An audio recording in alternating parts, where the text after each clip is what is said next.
Hello everyone. तो हाजिर हूँ फिर से एक न्यू ड्रामा की स्टोरी लेकर, लेकिन उससे पहले प्लीज मेरे चैनल को सब्सक्राइब कर देना और बेल आइकन को भी प्रेस कर देना।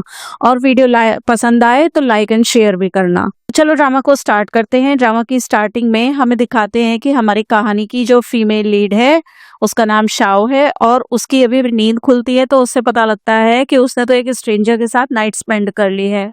फिर हमें फ्लैशबैक का सीन दिखाया जाता है जिसमें कल रात को शाओ एक बार में पार्ट टाइम जॉब के लिए गई हुई थी, और तभी एक बंदे ने उसे जॉब देने के नाम पर उसे बहुत सारा ड्रिंक पिला दिया था। और फिर वो यहाँ पर हमारे इस ड्रामा के हीरो की एंट्री होती है जिसका नाम मिस्टर गू है। वो यहाँ पर अपने असिस्टेंट के साथ आया हुआ होता है। शाओ उसे देखकर जल्दी से उसके पास आ जाती है और कहती है कि अंकल, मैं इन लोगों को नहीं जानती हूँ, प्लीज आप मेरी हेल्प करो और मुझे बचा लो। तो वो उसे उठाकर यहाँ से ले जाता है। शाओ ये सब याद करके सोचती है कि अब तो मेरी मॉम मुझे बहुत मारेंगी, और फिर वो तुरंत वहां से भाग जाती है। फिर इसके बाद हमें नेक्स्ट सीन में दिखाया जाता है कि 1 महीना बीत चुका है और शाओ हॉस्पिटल में अपना चेकअप कराने गई होती है, और डॉक्टर उसे बताता है कि वो 1 महीने प्रेग्नेंट है। ये जान के वो बहुत ज्यादा शॉक्ड हो जाती है और वो सोचती है कि क्या ये बेबी उसी स्ट्रेंजर अंकल का है। फिर शाओ अपनी मॉम से मिलने घर आती है। उसकी मॉम उसे देखकर कहती है कि तुम एकदम टाइम पर आई हो, जाओ हॉस्टल से अपना लगेज लेकर आ जाओ क्योंकि अब तुम्हें ग्रेजुएशन कंप्लीट करने की जरूरत नहीं है। तो शाओ कहती है कि मॉम, आप ऐसा कैसे कर सकती हो? आप लोगों के लिए मैं पार्ट टाइम जॉब करके इतनी मेहनत कर रही हूँ, और कल तो मेरी जान ही जाने वाली थी। तो शाओ की मॉम उसके ऊपर चिल्लाने लगती हैं कि तुम्हारे ब्रदर को मुझे स्टडी के लिए अब्रॉड भेजना है, और तुम्हारी तो वैसे भी शादी ही हो जाएगी, तो इतना क्यों पढ़ रही हो? तो शाओ कहती है कि मॉम, मैं 4 सालों से मेहनत कर रही हूँ। इस पर उसकी मॉम कहती है कि तुम जाकर लगेज लेकर आओगी या फिर मैं तुम्हें मारूं। फिर शाओ कॉलेज से अपना बैग लेकर वहां से निकल ही रही होती है, तभी उसकी फ्रेंड कहती है कि आखिर तुम बीच में स्टडीज छोड़ के क्यों जा रही हो? क्या घर में कोई प्रॉब्लम आ गई है?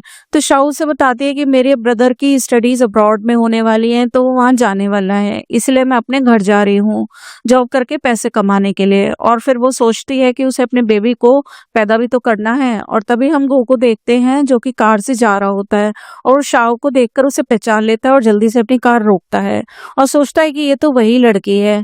फिर वो याद करता है कि उसने उस दिन बार में उसकी जान बचाकर अपने घर ले आया था और उसने बोला था कि अब तुम सो जाओ, कल मैं तुम्हें तुम्हारे घर ले चलूंगा। पर शाओ तो बहुत ही ड्रंक थी और वो गू को वहां से जाने नहीं दे रही होती है, तो गू भी अपने आप को कंट्रोल नहीं कर पाता और दोनों साथ में नाइट स्पेंड कर लेते हैं। अब वो ये सब याद करके सोचता है कि आखिर मैं एक छोटी सी लड़की के साथ ऐसा कैसे कर सकता हूँ, क्या पता अगर वो प्रेग्नेंट हो गई हो तो। और फिर गू अपनी कार से निकलकर शाओ के पास जा रहा होता है, और यहाँ पर शाओ इतना भारी लगेज उठाते हुए गिरने ही लगती है। तभी गू उसे गिरते हुए बचाता है, और शाओ उसे देखते हुए ही याद करती है कि ये तो वही स्ट्रेंजर अंकल हैं। शाओ सोचती है कि कहीं इस अंकल को पता तो नहीं लग गया कि मैं प्रेग्नेंट हूँ। तभी गू उसे पूछता है कि क्या तुम बीमार हो? फिर गू उसका लगेज लेकर रखने में हेल्प करता है और उसे कहता है कि लास्ट टाइम जो भी कुछ हुआ उसकी वजह से मैं तुम्हारे लिए कुछ करना चाहता हूँ, तो तुम बताओ कि तुम्हें क्या चाहिए। तो शाओ सोचती है कि ये तो बेबी का फादर है, तो उसे बताना जरूरी भी है जिससे कि वो बेबी की जिम्मेदारी ले। फिर शाओ उसे बताने ही जा रही होती है कि तभी वहां पर कॉलेज का हेड आ जाता है, और वो कहता है कि मिस्टर गू, आइए चलिए हम चलते हैं ऑफिस में बात करने के लिए।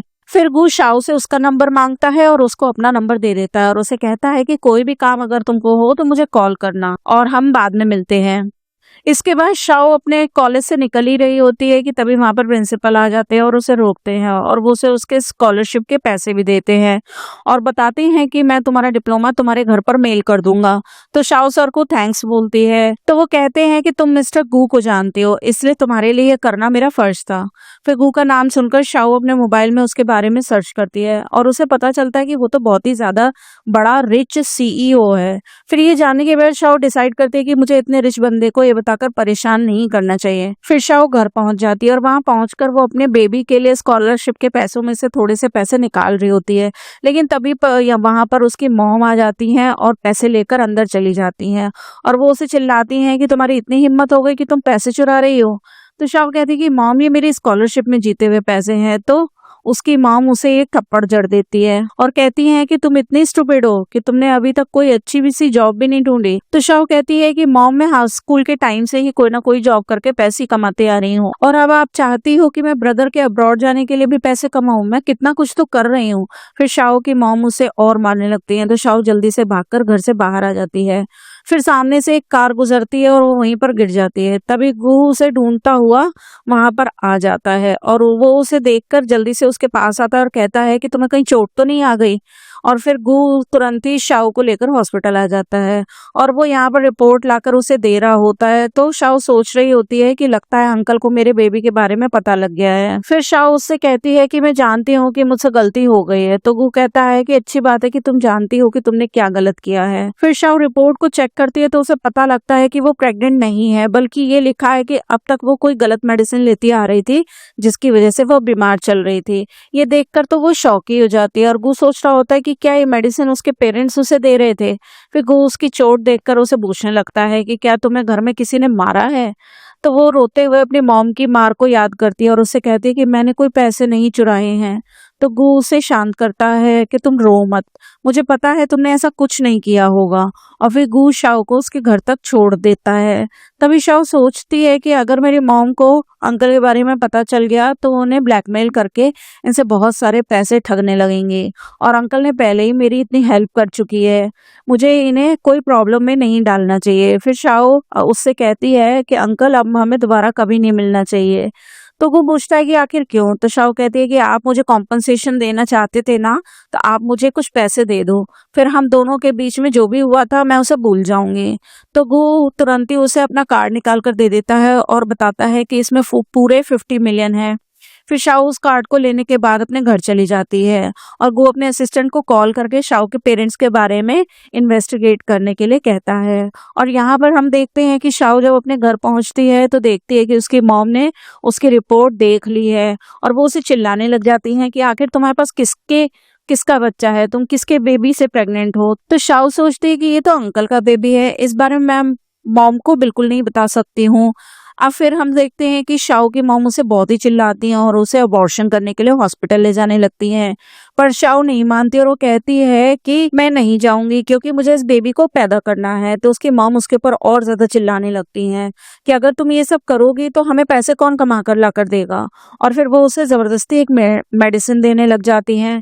पर शाओ उसको नहीं खाती और कहती है कि मेरा बेबी को मुझे बचाना है।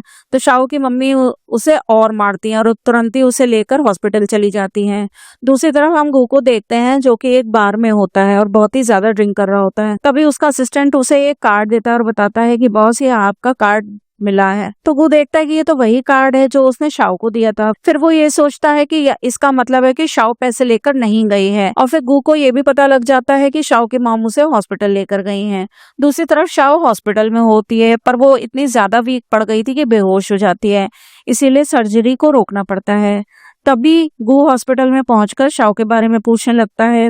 तो डॉक्टर उसे बताता है कि वो यहाँ पर अबॉर्शन के लिए आई थी लेकिन उसकी बॉडी काफी वीक है, तो नेक्स्ट वीक ही सर्जरी हो सकती है। फिर ये जानकर तो गू काफी शॉक्ड हो जाता है कि शाओ 1 महीने से प्रेग्नेंट है और फिर वो गू समझ जाता है कि उसी का ही बेबी है और ये जानकर वो बहुत ही ज्यादा खुश हो जाता है। फिर वो डॉक्टर से कहता है कि अगर बेबी को कुछ भी हुआ ना तो मैं तुम्हें छोड़ूंगा नहीं। और फिर गू शाओ के रूम में आकर उसके होश में आने का वेट करने लगता है। शाओ को जब होश आता है तो वो गू को देखकर शॉक्ड हो जाती है और फिर वो जल्दी से अपने बेबी की फिक्र करने लगती है। तो गू कहता है कि तुम्हारा बेबी बिल्कुल ठीक है। तो शाओ कहती है कि अंकल यानी आपको सब कुछ पता चल गया, देखो प्लीज आप मेरे बेबी को हर्ट मत करना, मैं प्रॉमिस करती हूँ कि ये बेबी मैं अकेले पाल लूंगी और आपको कोई भी प्रॉब्लम नहीं आने दूंगी। तो गू कहता है कि आखिर मुझे ऐसे प्रॉब्लम क्यों होगी, और वैसे भी क्या तुम्हारे पास पैसे हैं जो तुम इस बच्चे को अकेले पालोगी। और फिर गू शाओ को हॉस्पिटल से डिस्चार्ज करवा के अपने घर ही लेकर जा रहा होता है। तो शाओ उससे पूछती है कि अंकल क्या आप सच में इस बच्चे की जिम्मेदारी लेना चाहते हैं। तो वो कहता है कि ऑफ कोर्स ये मेरा बेबी है तो मैं इसकी जिम्मेदारी क्यों नहीं लूंगा। फिर शाओ फिक्र करने लगती है कि लेकिन अगर इस बारे में मेरी मॉम को पता चल गया तो गू कहता है कि अगर तुम्हारी मॉम को पता भी चल गया तो वो तुम्हें घर से निकाल देंगी, तो क्यों ना तुम इससे पहले ही अपने घर से निकल जाओ, मैं तुम्हारा पूरा ख्याल रख लूंगा। तो शाओ पूछती कि यानी अंकल आप मुझे अपने घर पे लेके चल रहे हो। तो वो कहता है कि हाँ, लेकिन उससे पहले मैं तुम्हें किसी और जगह ले चल रहा हूँ। तो शाओ पूछती है कि किस जगह लेके चल रहे हो आप मुझे। तो वो कहता है कि कोर्ट। फिर शाओ को कोर्ट ले जाकर वो मैरिज सर्टिफिकेट ले लेता है और दोनों ही अपना मैरिज सर्टिफिकेट लेकर वहां से बाहर निकलते हैं। शाओ सोचती है कि मैंने सच में अंकल से शादी कर ली। तभी गु उससे मैरिज का सर्टिफिकेट ले लेता है और कहता है कि इसको मैं रख लूंगा, और हाँ, अब हमने मैरिज सर्टिफिकेट ले ही लिया है तो तुम मुझे अंकल नहीं बुला सकती, तुम्हें मुझे हस्बैंड कहकर बुलाना होगा। तभी शाओ को उसकी मॉम की कॉल आ जाती है और वो उसके ऊपर चिल्लाने लगती हैं और कहती हैं कि मैंने तुम्हारे लिए एक बहुत ही अच्छी फैमिली ढूंढ ली है, चुपचाप अब घर वापस आ जाओ और उससे शादी कर लो। तो शाओ कहती है कि मैं कोई शादी वादी नहीं करने वाली। तो उसकी मॉम कहती है कि ठीक है, फिर मैं तुम्हें अपने घर से निकाल दूंगी। तो शाओ कह देती है कि आपको जो करना है वो कर लो, वैसे भी मेरी शादी अब हो चुकी है, आप जाओ, अपने प्रेशियस बेटे का ही ध्यान रखो। ऐसा बोलकर शाओ कॉल को कट कर देती है। फिर गू शाओ को अपनी कार में बिठाता है और शाओ सोचती है कि अब मेरे पास खुद का बेबी है, मैं अपने बेबी को हमेशा प्रोटेक्ट करूंगी। फिर शाओ सो चुकी होती है और गो उसे रूम में लिटा देता है और अपनी मेड को बताता है कि ये मेरी वाइफ है, हमने अभी मैरिज सर्टिफिकेट ले लिया है, तुम उसका ड्रेस वगैरह चेंज कर देना। फिर नेक्स्ट सीन में हम देखते हैं कि अगले दिन जब शाओ की नींद खुलती है तो वो गु को आवाज देते हुए रूम से बाहर निकलती है और पूछ रही होती है कि अंकल आप कहाँ पर हो। और वो पूरे घर को देखते हुए सोचती कि ये तो सच में ही बहुत बड़ा घर है। तभी मेड उसे बताती है कि मिस्टर गु आपका ब्रेकफास्ट के लिए वेट कर रहे हैं। फिर शाओ वहां पर पहुंचती है तो गु उससे हेल्थ के बारे में पूछ रहा होता है और वो देखता है कि शाओ ने स्लीपर नहीं पहन रखी है, इसीलिए वो उसे उठा लेता है और कहता है कि तुम्हें सर्दी लग जाएगी तो बेबी को भी इफेक्ट होगा। फिर नेक्स्ट सीन में हम देखते हैं कि शाओ अपने रूम में होती है और उसे उसकी फ्रेंड लिली का कॉल आता है। वो उससे कह रही होती है कि तुम कहाँ पर हो, मैंने तुम्हें इतने सारे कॉल किए, तुमने उठाया ही नहीं, मैं तुम्हारी कितनी फिक्र कर रही थी। तो शाओ से बताती है कि मैं अपने फ्रेंड के घर पर हूँ। तो उसकी फ्रेंड कहती है कि आखिर ये कौन सा फ्रेंड है जिसे मैं नहीं जानती हूँ, तो चलो हम लोग ऐसा करते हैं, शॉपिंग पे बाहर मिलते हैं और फिर बात करते हैं। तो शाओ सोचती है कि मुझे अपनी फ्रेंड लिली को इस बारे में सब कुछ बता देना चाहिए। फिर नेक्स्ट हम देखते हैं कि शाओ अपनी फ्रेंड के साथ घूम रही होती है। तभी वहां पर एक आदमी शाओ को बीच रास्ते में रोक देता है और उसे बताता है कि मैं तुम्हारा हस्बैंड हूँ, तुम्हारी मॉम ने मुझे तुमसे शादी करने के लिए बहुत सारे पैसे लिए। और ये शाओ को पकड़कर ऐसे ले जाने की कोशिश कर रहा होता है। शाओ से कहती है कि तुम मुझसे दूर ही रहो, मेरी शादी ऑलरेडी हो चुकी है, अगर तुमने कुछ भी किया तो मैं पुलिस को कॉल कर दूंगी। पर वो आदमी नहीं मान रहा होता है तो उसकी फ्रेंड लिली जल्दी से पुलिस को कॉल करने लग जाती है। फिर वो आदमी जल्दी से उसका फोन लेकर तोड़ देता है और शाओ को पकड़ के वहां से ले जाने लगता है और लिली कुछ कर ही नहीं पाती है।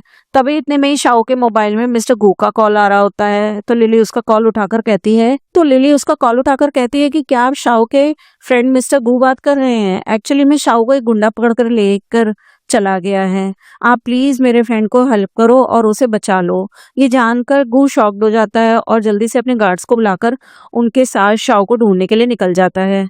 दूसरी तरफ हम देखते हैं कि ये गुंडा शाओ को उसके घर ले आता है और यहाँ पर उसके मॉम डैड उसे चिल्लाने लगते हैं।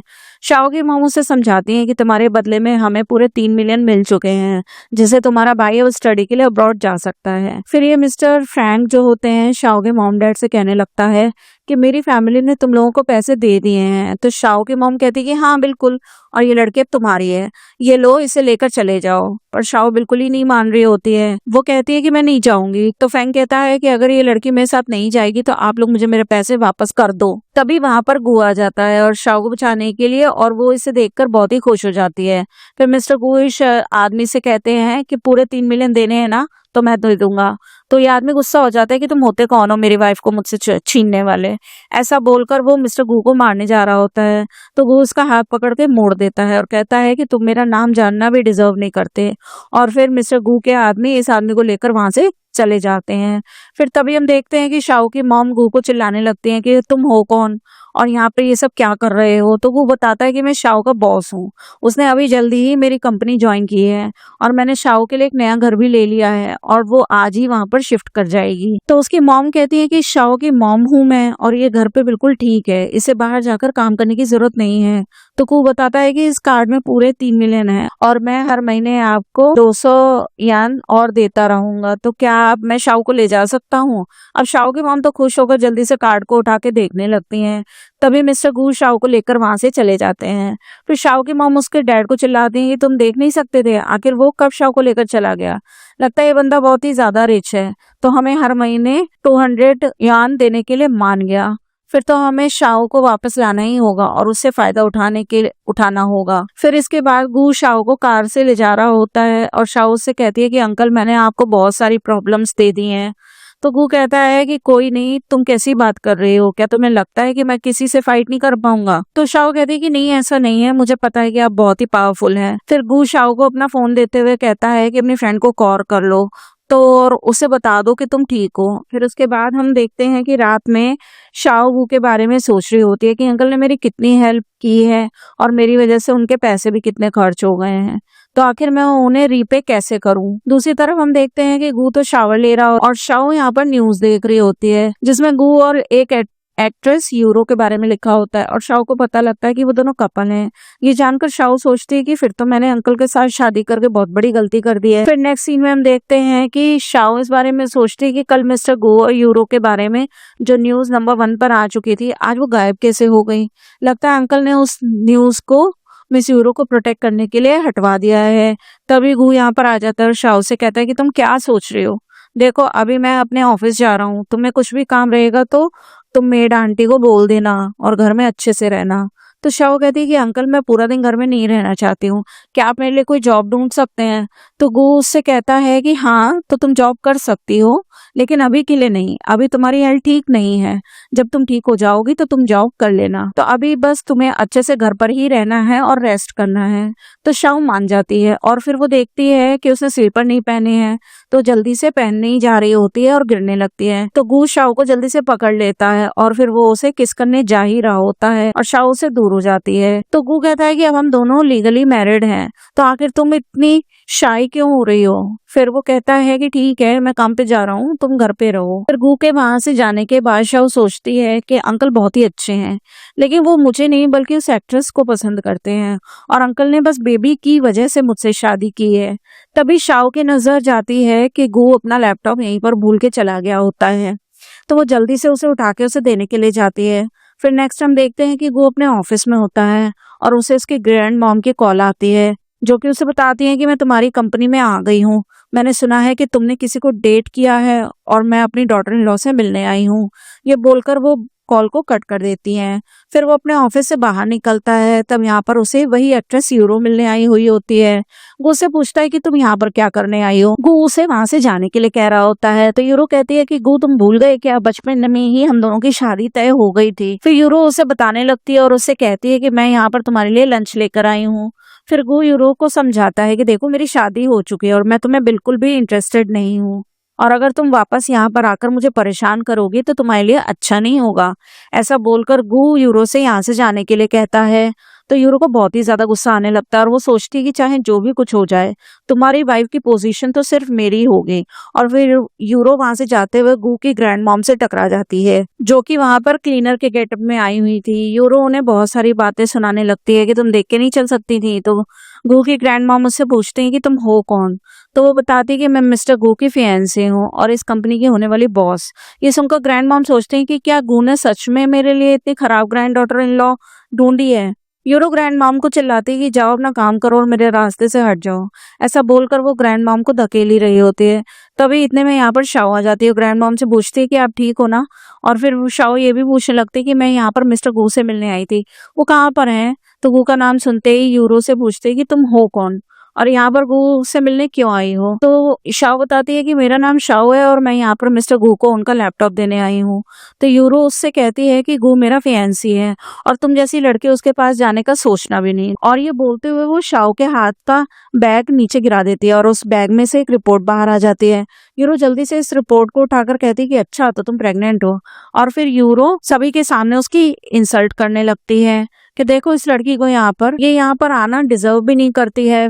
पर फिर यूरो जैसे ही इस रिपोर्ट में गू का नाम पढ़ती है तो वो शॉक्ड हो जाती है और वो शॉक होकर कहती है कि आखिर ऐसा कैसे हो सकता है। मैं समझ गई कि तुम यहाँ पर गू को सेड्यूस करने आई हो, उसे मुझसे छीनने आई हो। ऐसा बोलकर वो शाओ को स्लैप मारने जा रही होती है, पर लेकिन तभी ग्रैंड मॉम उसका हाथ पकड़ के रोक लेती है। तो यूरो ने चिल्लाने लगती है कि क्लीनर कहेगी तुम्हारी हिम्मत कैसे हुई मुझे रोकने की, और वो उन्हें धकेल रही होती है। तो शाओ ग्रैंड मॉम को बचा लेती है और तभी यहाँ पर गू आ जाता है और वो कहता है कि ग्रैंड मॉम आप ठीक तो हो ना। और फिर गू यूरो को चिल्लाने लगता है कि तुम मेरी ग्रैंड मॉम को कैसे ट्रीट कर रहे हो, अभी यहाँ से निकल जाओ और दोबारा कभी मेरे सामने मत आना। फिर यूरो तो वहां से गुस्से में चली जाती है और ग्रैंड मॉम शाओ से कहती है कि तुम कितनी अच्छी लड़की हो, नेक्स्ट वीक मेरी बर्थडे पार्टी है और मैं चाहती हूँ कि तुम अगू दोनों साथ में बर्थडे पार्टी में आना। फिर रात में हम देखते हैं कि गू शाओ को घर लेकर आता है और उससे कहता है कि अगली बार ऐसे तुम्हें कहीं भी बाहर जाने की जरूरत नहीं है, तुम्हारे पास हमारा बेबी है और तुम्हें कोई चोट आ गई या फिर बेबी को कुछ हो गया तो फिर हम क्या करेंगे। तो शाओ कहती है कि ठीक है। फिर नेक्स्ट सीन में हम देखते हैं कि नेक्स्ट डे गू शाओ को लेकर एक ऑक्शन पार्टी में गया होता है और यहाँ पर गू के बारे में जानने के लिए बहुत सारे रिपोर्टर आए हुए होते हैं और उससे सवाल कर रहे होते हैं कि आखिर उसके साथ ये लड़की है कौन, पर गू इन लोगों को कोई जवाब नहीं देता है। और तभी हम देखते हैं कि यूरो इन लोगों को देख रही होती है और उसे बहुत ही गुस्सा आ रहा होता है। अब यहाँ पर ऑक्शन पार्टी में बिडिंग लगाना स्टार्ट हो जाता है और शाओ गू से पूछती है कि अंकल आपने मुझे यहाँ पर क्यों लाया है। तो वो कहता है कि तुम घर में बोर हो रही थी ना, इसलिए मैं तुम्हें यहाँ पर ले आया। तभी यूरो को यहाँ पर आता देखकर शाओ कहते हैं कि ये यहाँ पर क्यों आए हैं। तो वो कहता है कि तुम डरो मत, मैं यहाँ पर तुम्हारे साथ ही हूँ। तभी सबसे पहले जो बिडिंग होती है वो एक जेट पेंडेंट की होती है। वो इसके बारे में शाओ से पूछ रहा होता है कि तुम्हें कैसा लग रहा है, हमें ग्रैंड मॉम की बर्थडे पार्टी में कुछ गिफ्ट तो देना ही है, तो क्यों ना हम यहाँ से कुछ ले लें। तो शाओ कहती है कि लेकिन मेरे पास तो कोई पैसे नहीं है, मैं उनको गिफ्ट कैसे दूंगी। तो वो कहता है कि अरे हम दोनों मैरिज सर्टिफिकेट ले चुके हैं तो मेरा पैसा भी तो तुम्हारा पैसा हुआ। तो शाओ कहती है कि ये सही नहीं होगा, मैं तुम्हें इंस्टॉलमेंट में सारे पैसे वापस करूंगी। तभी गू एक ब्रेसलेट पर बोली लगाने लग जाता है। तो शाओ कहती है कि इसे मत खरीदो, ये फेक ब्रेसलेट है। लेकिन तभी बाकी के लोग भी इसकी बोली लगाने लग जाते हैं और यूरो शाओ से जीतने के लिए सबसे ज्यादा बोली लगाकर इस ब्रेसलेट को जीत लेती है। तो शाओ गू से कहती है कि इसने इतने सारे पैसे इस फेक ब्रेसलेट में इन्वेस्ट कर दिए। फिर नेक्स्ट बोली एक पेंटिंग की लग रही होती है। तो गू शाओ से इसके बारे में पूछता है तो वो कहती है कि ये भी फेक है, आप इसे मत लेना, ये लोग झूठ बता रहे हैं कि ये 100 साल पुरानी है जबकि ये तो सिर्फ 5 साल पुरानी दिख रही है। गू शाओ की तारीफ करता है कि मुझे तो सच में नहीं पता था कि तुम इतनी ज्यादा कैपेबल हो, तुमने कैसे पहचान लिया कि ये पेंटिंग नकली है। एक्चुअली मुझे तो इस बारे में पहले से ही पता था कि ये पेंटिंग फेक है क्योंकि असली पेंटिंग तो मेरे पास है और वो मेरे घर पर रखी है। तभी शाओ को नींद आने लगती है तो गू उसे गोद में उठाकर ले जाने लगता है और ये देखकर सभी शॉक्ड हो जाते हैं और यूरो को तो बहुत ही ज्यादा गुस्सा आ रहा होता है। फिर इसके बाद गू शाओ को कार में बिठा देता है और तभी दोनों किस करते हैं। पर इतने में ही यूरो गू को आवाज देते हुए पीछे से वहां पर आ जाती है। तो गू शाओ से कहता है कि तुम कार में मेरा वेट करो, मैं अभी आता हूँ। और फिर वो बाहर जाकर यूरो से बात कर रहा होता है और शाओ इन लोगों को कार में बैठ के देख रही होती है। यूरो गू से कहती है कि क्या तुम मेरे साथ इतना कोल्ड रहना बंद करोगे, कल जो हुआ था वो बस एक मिसअंडरस्टैंडिंग थी और कल मुझे सच में नहीं पता था कि वो तुम्हारी ग्रैंड मॉम है, देखो मैंने उनके लिए गिफ्ट भी ले लिया है। तो गू उससे कहता है कि तुम्हारे लिए यही अच्छा होगा कि तुम यहाँ से चली जाओ और तुम बर्थडे पार्टी में भी ना आओ क्योंकि मेरी ग्रैंड मॉम को तुम बिल्कुल भी पसंद नहीं हो, शाओ पसंद है और वैसे भी यहाँ से तुमने जो चीज खरीदी है ना वो फेक है। ये बोलकर गू कार में बैठ जाता है और वो शाओ के साथ वहां से चला जाता है। फिर यूरो को बहुत ही गुस्सा आ रहा होता है और वो कहती है कि पहले मैं तुमसे मिली थी तो आखिर अचानक से गरीब लड़की तुम्हारी लाइफ में आकर तुम्हें मुझसे कैसे छीन सकती है। और फिर हम देखते हैं कि शाओ सोचती है कि गू यूरो को लाइक करता है और इसे लग रहा होता है कि वो दोनों कपल हैं और ये उन दोनों के बीच में आ गई है, उन दोनों के रिलेशन को ब्रेक कर रही है। फिर रात में हम देखते हैं कि गू शाओ को उसके रूम तक छोड़ता है और कहता है कि अब आप सो जाओ। तभी शाओ गू से पूछती है कि हमने ग्रैंड मॉम के लिए गिफ्ट तो लिया नहीं है। तो वो कहता है कि कोई बात नहीं, कल मैं तुम्हें कहीं ले चलूंगा। और फिर नेक्स्ट मॉर्निंग हम देखते हैं कि गू शाओ को लेकर एक एंटीक शॉप में आया होता है अपनी ग्रैंड मॉम के लिए एक बहुत ही अच्छा सा बर्थडे गिफ्ट खरीदने के लिए।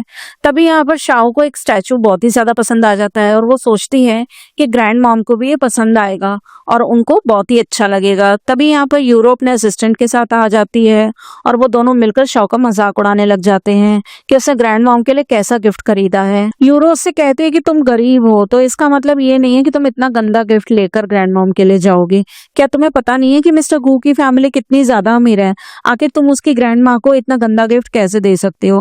फिर असिस्टेंट दिखाता है कि यूरो तो ग्रैंड मॉम को ये नेकलेस और ये ब्रेसलेट देने वाली है। तो शाओ कहती है कि ये गिफ्ट मेरे गिफ्ट से ज्यादा अच्छा नहीं होगा। तो यूरो उसे चिल्लाने लगती है कि तुम्हारा वो थोड़े से पैसों वाला गिफ्ट और मेरा ये मिलियंस वाला गिफ्ट, और तुम कह रही हो कि मेरा नहीं तुम्हारा अच्छा है।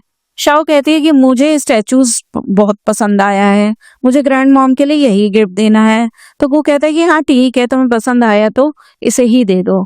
तब इस शॉप का बॉस कहने लगता है कि ये तो बहुत ही मामूली सा स्टैचू है और अगर आप अपनी ग्रैंड मॉम को ये गिफ्ट दोगे तो मेरे शॉप की बेइज्जती हो जाएगी।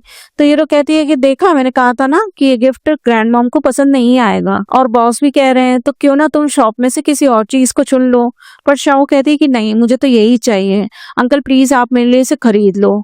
तो बॉस कहता है कि अगर यही चीज खरीदनी है तो आप इसे फ्री में ले जा सकते हो, मुझे इसे पैसे में नहीं देना। तो शाओ कहती है कि ठीक है, फिर अब से ये हमारा है और मैं आप लोगों को दिखाती हूँ कि कितनी कीमती चीज है। और फिर शाओ स्टैचू को फोड़ देती है और इन लोगों को दिखाती है कि इसके अंदर एक बहुत ही कीमती जेड होता है। ये देखकर सभी शॉक्ड हो जाते हैं और शॉप का बॉस भी कहने लगता है कि जेड तो सच में बहुत ही कीमती है। फिर वो कहता है कि अब सच में ये इतनी महंगी चीज है तो बॉस अब बताओ कि इसका कितना पैसा देना है, मैं इसे पैसे में ही खरीद के लेके जाऊंगा। तो शॉप का बॉस कहता है कि नहीं रहने दो, मैंने प्रॉमिस किया था कि मैं आपको इसको फ्री में दूंगा, तो मैं इसके पैसे कैसे ले सकता हूँ। तो चलो अब मैं आपको इसे बॉक्स में ही डाल के दे देता हूँ। फिर गू तो शाओ से बहुत ही ज्यादा खुश हो जाता है और दोनों वहां से चले जाते हैं। इसके बाद यूरो को तो बहुत ही गुस्सा आ रहा होता है और वो सोच लेती कि अब मैं इस गू की रेपुटेशन खराब करके ही रहूंगी। फिर घर आने के बाद गू शाओ से पूछ रहा होता है कि आखिर तुम्हें कैसे पता चला कि उस स्टैचू के अंदर इतना कीमती जेड था। तो शाओ कहती है कि मुझे बस अंदाजा हो गया था।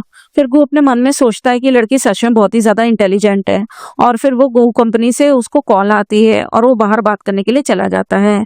तभी शाओ सोचती है कि मुझे अंकल के बारे में ज्यादा कुछ नहीं सोचना चाहिए क्योंकि वो मेरे नहीं हो सकते। फिर हम देखते हैं कि रात में शाओ देखती है कि उसके और गू के बारे में न्यूज फैली हुई है और सभी शाओ को मिस्ट्रेस कह रहे हैं। ये न्यूज देखकर शाओ को बहुत ही ज्यादा बुरा लगता है। फिर नेक्स्ट सीन में हम देखते हैं कि शाओ की मॉम के रेस्टोरेंट में दो लड़कियां आकर इन लोगों को चिल्लाने लगती हैं कि वो एक मिस्ट्रेस की मॉम है और ये लोग शाओ की मॉम को बहुत कुछ सुनाकर और कुछ चीजें वहां से तोड़कर वहां से चले जाते हैं। फिर शाओ की मॉम उसे कॉल करके चिल्लाने लगती हैं और उसे वहां पर आने के लिए कहती हैं।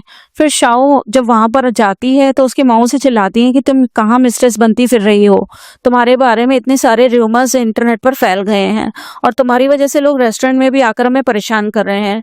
शाओ कहती है कि मॉम मैं कोई मिस्ट्रेस नहीं हूँ, पर उसकी मॉम बिल्कुल भी बिलीव नहीं करती और कहती हैं कि तुम तो खुद तो शेमलेस हो ही, लेकिन हम लोग शेमलेस नहीं हैं। तो शाओ रोने लग जाती है और कहती है कि क्या आप सच में मेरी मॉम हो, आप मेरे बारे में ऐसा कैसे कह सकती हो। फिर शाओ की मॉम कहती है कि अच्छा ठीक है, मैं मान लेती हूँ कि तुम सच कह रही हो और तुम्हारा हस्बैंड तो बहुत ही रिच है ना, तो क्यों ना तुम उससे 100 मिलियन लेकर हमें दे दो, सोचो हमारा कितना फायदा हो जाएगा और तुम्हारा भाई भी स्टडी के लिए अब्रॉड चला जाएगा। इतने सारे पैसों का नाम सुन के शाओ कहती है कि आखिर मैं अंकल से इतने सारे पैसे कैसे मांगूंगी। इसकी मॉम कहती है कि अगर तुमने आज 100 मिलियन नहीं लाया तो मैं तुम्हारा डिप्लोमा जला दूंगी। फिर शाओ रोते हुए वहां से चली जाती है। फिर जब वो घर पे आती है तो उसने चश्मा लगाया होता है, तभी गू उसका चश्मा हटाकर उसके फेस पर चोट का निशान देख लेता है और उससे पूछता है कि आखिर तुम्हें ये सब किसने मारा है। पर शाओ उसे नहीं बता रही होती है और वो सोचती है कि आखिर मैं अंकल को कैसे बताऊं कि इंटरनेट पे सभी मुझे मिस्ट्रेस कह रहे हैं। फिर गू शाओ से पूछता है कि मुझे जल्दी बताओ कि तुम्हें किसने परेशान किया है। तो शाओ पूछती है कि अंकल आपके और यूरो के बीच में क्या चल रहा है, क्या आप दोनों कपल हो। तो गू उससे कहता है कि तुम्हें किसने कहा कि मैं और यूरो कपल है, मेरे और उसके बीच में तो ऐसा कुछ भी नहीं है और हाँ इंटरनेट पर तुम ये सब चीजें मत पढ़ा करो, वो सब फेक होता है। तो शाओ कहती है कि क्या आप सच कह रहे हो। तो कहता है कि ऑफ कोर्स मैं सच कह रहा हूँ, लेकिन अब क्या तुम्हें रिग्रेट हो रहा है मेरे साथ मैरिज सर्टिफिकेट लेने का। तो शाओ कहते हैं कि नहीं ऐसा बिल्कुल भी नहीं है। फिर नेक्स्ट सीन में हम देखते हैं कि गू अपनी कंपनी पहुंचता है और वो अपने असिस्टेंट को कॉल करके इस बारे में पता करने के लिए कहता है। फिर असिस्टेंट गू को सारी इन्फॉर्मेशन लाके देता है और कहता है कि आज मिस शाओ अपने पेरेंट्स के घर गई हुई थी और वहीं पर ही उनके पेरेंट्स के साथ उनकी फाइट हुई है और मिस शाओ के बारे में रूमर भी फैली हुई है कि वो मिस्ट्रेस है और सभी लोग मिस शाओ के बारे में इंटरनेट पर बहुत ही बुरी बुरी चीजें कह रहे हैं और कुछ लोग तो उनकी फैमिली के लिए रेस्टोरेंट भी पहुंच गए थे उन्हें परेशान करने के लिए। ये सब जानकर गू को बहुत ही ज्यादा गुस्सा आ जाता है। वो अपने असिस्टेंट से पूछता है कि आखिर इन सब के पीछे कौन है। तो असिस्टेंट बताता है कि ये मिस यूरो करा रही हैं।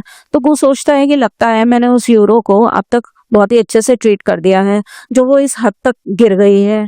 तभी इतने में ही गू को उसकी फ्रेंड की कॉल आती है और वो उसे फ्रेंड्स पार्टी के लिए बुला रहा होता है। तो गू वहां पर जाने के लिए मान जाता है ताकि वो यूरो से बदला ले सके। यहाँ पर पार्टी में हम देखते हैं कि गू के पास यूरो आकर उसे ड्रिंक ऑफर कर रही होती है। तो गू भी इसके साथ एक्टिंग करने लगता है और वो ड्रिंक पीकर उसके साथ रूम में आ जाता है और यूरो तो बहुत ही खुश हो जाती है कि लगता है आज तो गू अब उसके जाल में फंस गया है। पर लेकिन तभी वहां पर बहुत सारे रिपोर्टर को बुला लेता है और उसके असलियत दिखाने के लिए और वो यूरो को वार्न करता है कि अगली बार उसने ऐसी कोई भी चीज शाओ के साथ की और उसको परेशान किया तो उसके साथ नेक्स्ट बार इससे भी ज्यादा बुरा होगा। फिर नेक्स्ट सीन में हम देखते हैं कि गू शाओ को बहुत सारी चाबियां देते हुए उसे हैप्पी बर्थडे विश कर रहा होता है और वो उसे बताता है कि ये सारी चाबियां उसके 30 विलास की हैं। तो शाओ कहते हैं कि मुझे ये सब नहीं चाहिए क्योंकि मुझे घर पर कैद होकर नहीं रहना है, मुझे तो जॉब करने के लिए जाना है। और वो गू को मनाने लग जाती है कि प्लीज मुझे जॉब के करने दीजिए। तो गू मान जाता है लेकिन कहता है कि तुम मेरी कंपनी में ही काम करो, मेरी असिस्टेंट की जॉब पर। तो शाओ इसके लिए हाँ कह देती है और कहती है कि हाँ ऐसे हम दोनों क्लोज भी रह सकते हैं। और फिर दोनों किस कर लेते हैं और शाओ कहती है कि अब मैं सोने जा रही हूँ क्योंकि बेबी को तो रेस्ट करना है। ऐसा बोलकर वो जल्दी से भाग जाती है। फिर नेक्स्ट सीन में हम देखते हैं कि गू शाओ को अपनी कंपनी के बाहर ले आता है और उसे कहने लगता है कि क्यों ना मैं तुम्हें सबसे इंट्रोड्यूस करवा दूं। तो शाओ कहती है कि नहीं, बिल्कुल भी नहीं, मैं चाहती हूँ कि तुम मुझसे प्रॉमिस करो कि तुम कंपनी में इस बारे में किसी को नहीं बताओगे कि मैं तुम्हारी वाइफ हूँ। तो गू उससे प्रॉमिस कर लेता है और फिर शाओ अपना अकेले कंपनी के अंदर जाती है। फिर हम कंपनी में देखते हैं कि मैनेजर एक एम्प्लॉय को आकर बता देता है कि आज कंपनी में एक नई एम्प्लॉय आने वाली है और वो बॉस के सेक्रेटरी के जॉब के लिए अप्लाई कर रही है, तो तुम उसका इंटरव्यू अप्रूव कर देना और उसे जॉब पर रख लेना। पर ये बहुत ही खराब एम्प्लॉय होती है और ये सोच लेती है कि ये नई वाली एम्प्लॉय को बहुत ही ज्यादा परेशान करेगी। फिर हम देखते हैं कि शाओ यहाँ पर अपना रिज्यूमे लेकर आ जाती है और वो कहती है कि मैं जॉब के लिए आई हूँ। तो वो उसका डॉक्यूमेंट चेक करके पूछती है कि तुम्हारा डिप्लोमा कहाँ है। तो शाओ कहती है कि डिप्लोमा अभी मेरे पास नहीं है, क्या मैं अभी जॉब के लिए अप्लाई करके बाद में डिप्लोमा दे सकती हूँ। तो वो एम्प्लॉय चिल्लाने लगती है और कहती है कि क्या तुम्हें कंपनी के रूल नहीं पता है, बिना डिप्लोमा के तुम्हें जॉब नहीं मिलेगा, निकलो यहाँ से। फिर शाओ कंपनी के बाहर आ जाती है और सोचती कि क्या मुझे सच में डिप्लोमा लेने के लिए मॉम डैड के पास वापस जाना पड़ेगा। लेकिन अगर मैं उनके पास जाऊंगी तो वो लोग मुझसे पैसे मांगेंगे, लेकिन अगर मैं नहीं जाऊंगी तो मुझे डिप्लोमा नहीं मिलेगा और डिप्लोमा के बिना मुझे जॉब नहीं मिलेगी। फिर शाओ अपने मॉम डैड के रेस्टोरेंट पहुंच जाती है और यहाँ पर उसकी मॉम उसे देखकर खुश हो जाती है और कहती है कि तुम तो टाइम पर पहुंच गई, क्या 100 मिलियन रेडी हो गए। तो शाओ कहती है कि मॉम अभी मेरे पास कोई पैसे नहीं है और अभी मैं जॉब पे लगी हूँ और धीरे धीरे मैं कमा के आपको पैसे दे दूंगी। तो उसकी मॉम कहती है कि अच्छा, कहीं उस रिच मैन ने तुम्हें छोड़ तो नहीं दिया इसलिए अब तुम्हें खुद जॉब करना पड़ रहा है। शिट यार, तुमने कुछ पैसे भी नहीं लिए उससे। तभी शाओ के डैड उससे पूछते हैं कि क्या तुमने सच में बिना पैसे के यहाँ पर आ गई हो। तो शाओ उन लोगों से पूछने लगती है कि क्या आप लोग सच में मेरे मॉम डैडी हैं, आप लोग मेरे बारे में ऐसा कैसे कह सकते हैं। जाने दीजिए मुझे, अब मुझे आप लोगों से कोई मतलब नहीं रखना है, बस मुझे अपना डिप्लोमा चाहिए। इस पर उसकी मॉम कहती है कि अगर डिप्लोमा चाहिए तो पहले 100 मिलियन लाओ फिर ले लो। तो शाओ ने मनाती है कि अभी आप मुझे डिप्लोमा दे दो, मैं आपको 100 मिलियन लाकर दे दूंगी और ये चीज आप एक नोट पर लिखवा के मुझसे साइन ले लो। फिर शाओ इस पेपर पर साइन कर देती है और कहती है कि ठीक है, अब मैं 1 महीने बाद आपको पैसे लाकर दे दूंगी। ये सब बोलकर वो वहां से चली जाती है। फिर नेक्स्ट सीन में हम देखते हैं कि रात में ये दोनों साथ में डिनर कर रहे होते हैं और गू उससे पूछता है कि आज मैं मीटिंग में था लेकिन मैंने तुम्हें कंपनी में नहीं देखा। तो शाओ कहती है कि अरे मुझे पता ही नहीं था कि बड़ी कंपनी के इतने ज्यादा रूल्स होते हैं। तो गू कहता है कि क्या मैं तुम्हारी कोई हेल्प करूं। तो शाओ कहती है कि नहीं, बिल्कुल भी नहीं, मैं खुद कर लूंगी। और फिर शाओ गू से इस बारे में पूछने लगती है कि वैसे आपकी सेक्रेटरी को कितने पैसे मिलेंगे। तो गू उसे बताता है कि 20,000। तो शाओ सोचती है कि मुझे कैसे भी करके 1 महीने में पैसा जमा करने ही होंगे अगर अपने मॉम डैड को देकर उनसे छुटकारा पाना है। तो फिर नेक्स्ट डे शाओ वापस कंपनी में पहुंचती है और इस बार वो डिप्लोमा भी लाई होती है।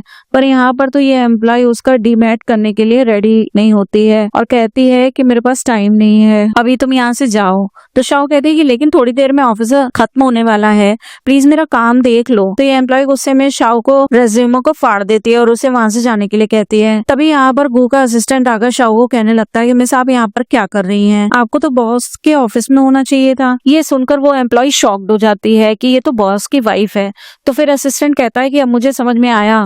फिर वो उस एम्प्लॉय के ऊपर चिल्लाने लगता है कि तुम नए एम्प्लॉयज को इस तरीके से ट्रीट करती हो और फिर वो असिस्टेंट उस एम्प्लॉय को जॉब से निकलवा देता है और शाओ से कहता है कि आप मेरे साथ बॉस के ऑफिस में चलिए। फिर शाओ गू के ऑफिस में आने के बाद उसकी मीटिंग से आने का वेट कर रही होती है और यहीं पर ही बैठकर सो जाती है। फिर गू जब अपने मीटिंग रूम से बाहर निकलता है तो शाओ को देखकर खुश होता है और जल्दी से उसे अपने कोट से कवर कर देता है। तभी शाओ की भी नींद खुल जाती है, दोनों ही किस करते हैं। फिर शाओ गू से कहती है कि अगली बार हम ऑफिस में ये सब नहीं करेंगे, तो वो कहता है कि अगर तुम मुझे यहाँ पर किस नहीं करने दोगी तो फिर घर जाके मैं तुम्हें किस करूंगा। तो शाओ कहती है कि अगर तुम फिर ये सब करोगे तो मैं काम करने जा रही हूँ। तो गू कहता है कि ठीक है, मैं भी अपना काम करने जा रहा हूँ, फिर ऑफिस के बाद हम दोनों साथ में घर चलेंगे। तो शाओ उसके लिए हाँ कह दे देती है। फिर शाओ गू को बताने लगती है कि ये स्टॉक बहुत ही अच्छा है, तुम इसे खरीदोगे तो तुम्हारा काफी प्रॉफिट होगा।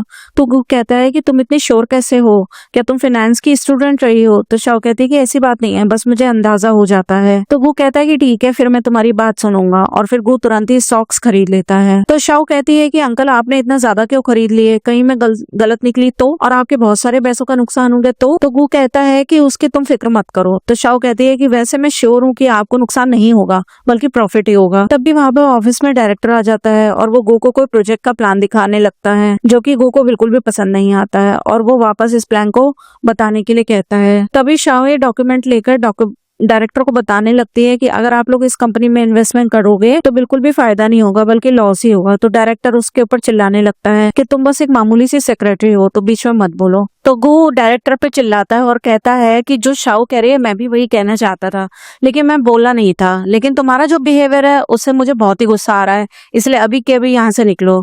फिर नेक्स्ट डे हम देखते हैं कि गू शाओ को गुड न्यूज देता है कि जो स्टॉक उसने खरीदने के लिए बोला था उसमें काफी प्रॉफिट हुआ है, और वो पूछता है कि कहीं तुम सच में फाइनेंशियल स्टूडेंट तो नहीं थी। और फिर गू ने जितने पैसे भी जीते होते हैं वो पूरे पैसों का चेक शाओ को देने लगता है और कहता है कि ये पैसे तुम्हारे हक के हैं, क्योंकि ये स्टॉक मैंने तुम्हारी वजह से ही खरीदा था और तुम्हारी वजह से ही मैं जीता हूँ। तो शाओ चेक को ले लेती है और फिर इसके बाद वो अपनी मॉम से मिलने आती है, उन्हें चेक देकर कहती है कि अब दोबारा मेरी लाइफ में इंटरफेयर मत करना। फिर ये चेक देखकर तो शाओ के मॉम डैड दोनों ही बड़े खुश हो जाते हैं। फिर शाओ अपने मॉम से वो नोट मांगने लग जाती है, तो उसकी मॉम वो देने के लिए तैयार नहीं होती ताकि ये आगे भी फ्यूचर में इससे और पैसे ले सकें। फिर शाओ अपनी मॉम से कहने लगती है कि आप ऐसा मेरे साथ कैसे कर सकती हो। तो उसकी मॉम उससे कपड़े में ढूंढने लगती हैं और कहती हैं कि जरूर तुम्हारे पास और पैसा होगा ना। तो शाओ कहती है कि मेरे पास और कोई पैसा नहीं है। तभी अचानक से शाओ के पेट में जोर से दर्द होने लग जाता है। फिर तभी वहां पर गू शाओ को ढूंढते हुए आ जाता है और फिर वो शाओ को उसकी मॉम से बचाता है और जल्दी से उसे लेकर हॉस्पिटल पहुंचता है। डॉक्टर उन लोगों को बताता है कि उनका बेबी एकदम ठीक है। शाओ ये सुनकर खुश हो जाती है, लेकिन तभी उसे वॉमिटिंग आने लगती है। तो डॉक्टर बताता है कि ऐसा उसे इसलिए हो रहा है क्योंकि पहले उसे जो मेडिसिन दी जाती थी उसकी वजह से ये असर है, अगर ये असर ज्यादा हो गया तो सच में उसका बच्चा मर भी सकता है। शाओ और गू ये सुनकर शॉक्ड हो जाते हैं। फिर दोनों घर आ जाते हैं। तभी वहां पर शाओ को फिर से वॉमिटिंग होने लगती है। फिर नेक्स्ट सीन में हम देखते हैं कि गू शाओ के मॉम डैड उसके भाई को यहाँ पर लेकर आया होता है और वो इन लोगों को चिल्लाता है कि तुम लोगों ने अभी तक मेरी शाओ को बहुत ही ज्यादा परेशान किया है, और वो शाओ के भाई को मारने की धमकी देकर इन लोगों से कहता है कि अभी के अभी वो नोट मेरे को वापस कर दो। तो शाओ की मॉम तुरंत ही नोट निकालकर उसको दे देती है। फिर गू अपने गार्ड्स का ऑर्डर देकर इन सभी को थोड़ा बहुत मारने के लिए कहता है और फिर इन लोगों को वार्न करता है कि अगर तुम दोबारा मेरी शाओ को परेशान किया तो मैं तुम्हारे बेटे को मार दूंगा। फिर इसके बाद हम देखते हैं कि गू यहाँ पर शाओ के साथ होता है और तभी गू को उसकी ग्रैंड मॉम की कॉल आती है जो कि उसे बोल रही होती है कि वो उनसे अपनी गर्लफ्रेंड को मिलवाने के लिए लेकर आए। तो वो कहता है कि मैं पहले तो नहीं ला सकता था क्योंकि मैं फ्री नहीं हूँ, मैं उसे आके बर्थडे पर मिलवाऊंगा। फिर गू और शाओ गू की ग्रैंड मॉम की बर्थडे पार्टी में जा रहे होते हैं। शाओ बहुत ज्यादा नर्वस होती है तो गू उसके चीक पर किस करके कहता है कि क्या अब तुम ठीक हुई। शाओ कहती है कि मुझे बहुत डर लग रहा है, अगर आपकी फैमिली को मैं पसंद नहीं आई तो। इसके ऊपर गू कहता है कि बिल्कुल भी ऐसा नहीं होगा, तुम तो इतनी इंटेलिजेंट और टैलेंटेड हो, तुम सभी को पसंद आओगी। फिर गू शाओ को पार्टी में ले जाकर उसे सभी लोगों के बारे में बता रहा होता है। फिर यहीं पर हम देखते हैं कि पार्टी में यूरो भी आई हुई होती है और वो अपने सभी फ्रेंड्स को बता रही होती है कि वो गू की ग्रैंड मॉम को बहुत ही ज्यादा पसंद है और वो जल्दी ही गू से शादी कर लेगी। और यहाँ पर गू शाओ को अपनी ग्रैंड मॉम से मिलवा रहा होता है और शाओ उसकी ग्रैंड मॉम से कहती है कि पहले तो मुझे सच में नहीं पता था कि आप इनकी ग्रैंड मॉम हो। गू अपनी ग्रैंड मॉम को बताता है कि एक्चुअली हम दोनों ने अपना मैरिज सर्टिफिकेट ले लिया है। तो ये सुनकर वो बहुत ही खुश हो जाती हैं और कहती हैं कि फिर तुम अब मेरी ग्रैंड डॉटर इन लॉ बन चुकी हो। और फिर वो गू की ग्रैंड मॉम दोनों को बैठने के लिए कहती हैं। तभी वहां पर फिर से शाओ को वॉमिटिंग जैसा फील होने लगता है।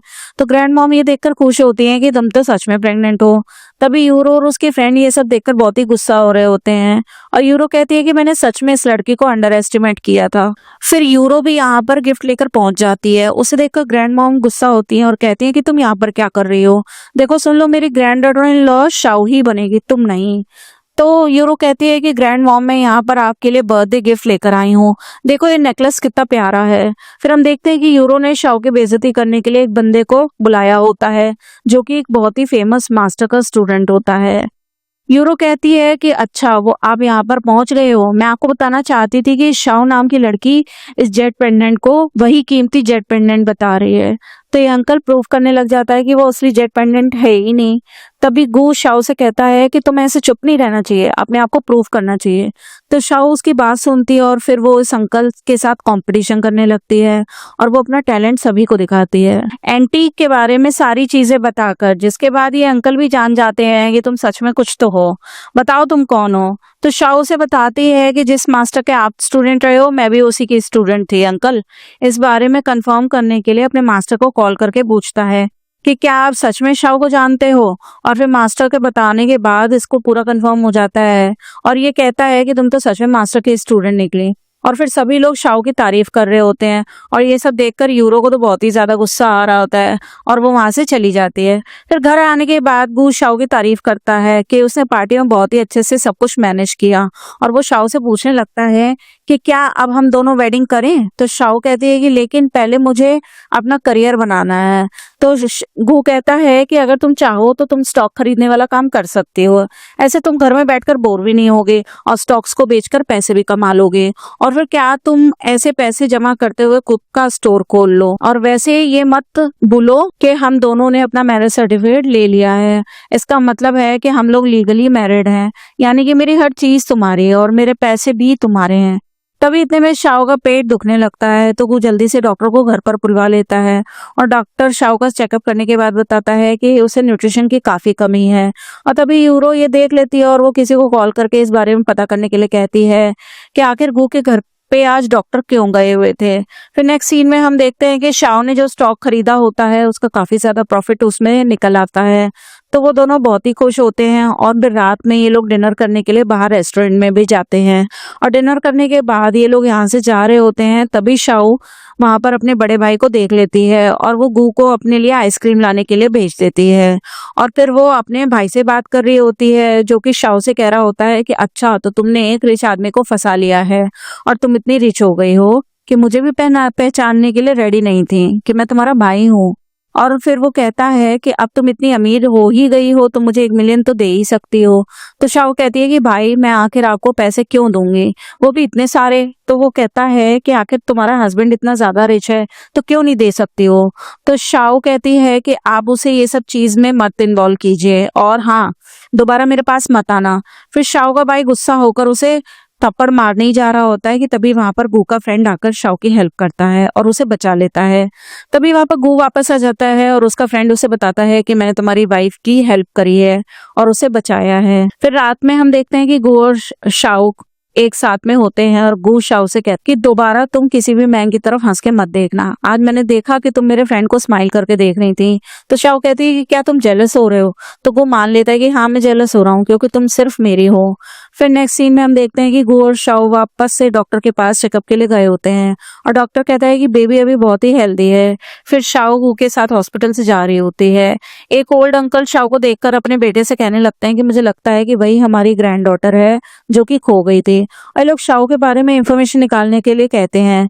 फिर नेक्स्ट सीन में हम देखते हैं कि शाओ की मॉम और उसका भाई उसे पकड़ लेते हैं और उसे मारने लग जाते हैं और बता देते हैं कि वो लोग उसके असली पेरेंट्स नहीं हैं। तो शाओ कहती है कि यानी मैंने सही अंदाजा लगाया था कि आप लोग मेरे असली पेरेंट्स नहीं हैं, क्योंकि अगर आप लोग मेरे असली पेरेंट्स होते तो मुझे आज तक इस तरीके से ट्रीट नहीं कर रहे होते। और ये लोग शाओ को ब्लैकमेल करते हुए उससे पैसे मांग रहे होते हैं। तभी इतने में यहाँ पर गू उसको बचाने के लिए आ जाता है और वो अपने गार्ड्स को कहकर इन सभी को पकड़ने के लिए बोलता है। फिर शाओ अपने घर पर आ जाती है और गू उससे कहता है कि तुम्हें पता चला ना, वो लोग तुम्हें इसीलिए परेशान करते थे क्योंकि तुम उन लोगों की असली फैमिली मेंबर हो ही नहीं। ग्रैंड मॉम शाओ से पूछती है कि क्या तुम अपने असली पेरेंट्स के बारे में जानना चाहती हो। तो शाओ कहती है कि बिल्कुल भी नहीं, क्या पता उन लोगों ने मुझे जानबूझ के छोड़ दिया होगा, लेकिन कोई बात नहीं, कम से कम अब मेरे पास अंकल हैं और मेरा बेबी भी है। तो ग्रैंड मॉम कहती हैं कि मैं भी तो हूँ। तभी गू शाओ से कहता है कि तुम फिक्र मत करो, मैं तुम्हें हमेशा प्रोटेक्ट करूंगा, तुम्हारा ख्याल रखूंगा और किसी को भी तुम्हें परेशान नहीं करने दूंगा। फिर ना रात में हम देखते हैं कि शाओ को भूख लग रही होती है और वो गू को नींद से उठाकर कहती है कि जाओ मेरे लिए पेस्ट्री बनाओ, मुझे भूख लग रही है। तो गू इसके लिए आधी रात में उठकर केक बनाता है और शाओ उसे देखकर बड़ी खुश हो रही होती है और वो यहीं किचन में बैठे बैठे ही सो जाती है। फिर गू शाओ को बताता है कि उसने रेडी कर लिया है केक और वो सो चुकी थी, इसीलिए वो उसे रूम में ले आता है। नेक्स्ट गू शाओ को एक पार्टी में लेकर गया होता है और यहाँ पर यूरो शाओ से बदला लेने के लिए उसे मारने लगती है और तभी गू जल्दी से यहाँ पर पहुंचकर शाओ को बचाता है और उसे लेकर तुरंत ही हॉस्पिटल पहुंच जाता है और फिर डॉक्टर उसका ट्रीटमेंट कर रहे होते हैं। फिर यहाँ पर एक अंकल गू को चिल्ला रहे होते हैं कि अगर शाओ को कुछ भी हुआ तो वो उसे छोड़ेंगे नहीं, और ये अंकल कोई और नहीं बल्कि ये शाओ के असली डैड होते हैं और वो आकर अपने डैड को बताते हैं कि आपकी ग्रैंड डॉटर मिल चुकी है। और फिर हम देखते हैं कि गू को भी इस बारे में पता लग जाता है। शाओ भी गू के साथ वेडिंग के लिए मान जाती है और नेक्स्ट वीक की वेडिंग की डेट तक की जाती है। तभी यहाँ पर शाओ के डैड इन दोनों से मिलने आते हैं और इन दोनों को वेडिंग के लिए गिफ्ट दे रहे होते हैं और शाओ को अपने डैड बहुत ही ज्यादा पसंद आते हैं और वो गू से कहती है कि अंकल तो बहुत ही अच्छे हैं, काश मेरे रियल डैड भी इन्हीं अंकल की तरह होते। और फिर गू शाओ को उसके ग्रैंडपा से मिलवाता है जो कि उसे बताते हैं कि वो उन लोगों की फैमिली की है और वो बचपन में कहीं खो गई थी और अब जाके उन्हें मिली है। शाओ तो बहुत ही ज्यादा खुश हो जाती है, उसे उसकी असली फैमिली भी मिल गई है और फिर फाइनली गू और शाओ की वेडिंग हो जाती है और इसी के साथ हमारे ड्रामा की हैप्पी एंडिंग हो जाती है। तो दोस्तों कैसी लगी आपको ये स्टोरी, मुझे कमेंट बॉक्स में लिखकर जरूर बताइएगा। मिलते हैं फिर नेक्स्ट स्टोरी के साथ, तब तक के लिए बाय बाय।